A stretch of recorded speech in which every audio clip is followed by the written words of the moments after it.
CF motor upcoming একটা cruiser bike. তো এই বাইকেরও কোনো স্পেসিফিকেশন এই জায়গায় দেওয়া নাই। তো বাইকটা খুবই মানে চমৎকার একটা ডিজাইনের বাইক এবং খুবই মানে আই ক্যাচিং একটা ডিজাইনই বাইকটাতে দেওয়া হয়েছে। তার পাশাপাশি এর কোয়ালিটি বা ওভারঅল যদি বিল কোয়ালিটির কথা বলি তাহলে এটাও খুব একটা খারাপ বলার সুযোগ নাই, মানে খুবই চমৎকার বিল কোয়ালিটি।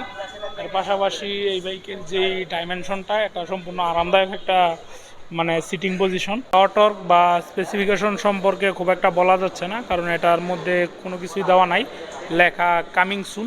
তো এই মোটরসাইকেলটা খুব শীঘ্রই বাংলাদেশে আসতে যাচ্ছে এবং অফিসিয়ালভাবে এটা লঞ্চ হতে যাচ্ছে। তো খুবই মানে ভালো একটা মোটরসাইকেল হবে বলেই আশা করা যায়। মানে বিল কোয়ালিটির কথা যদি বলি তাহলে সামনাসামনি দেখতে খুব মানে কিছুটা রয়্যাল এনফিল্ড ভাব আছে বাইকটাতে, মানে হার্লি ডেভিডসন মানে মিক্সচার বলা যায় আর কি। তো যাই হোক, ওভারঅল বাইকটা দেখতে খারাপ না। তো চমৎকার একটা কোয়ালিটির মোটরসাইকেল এটা।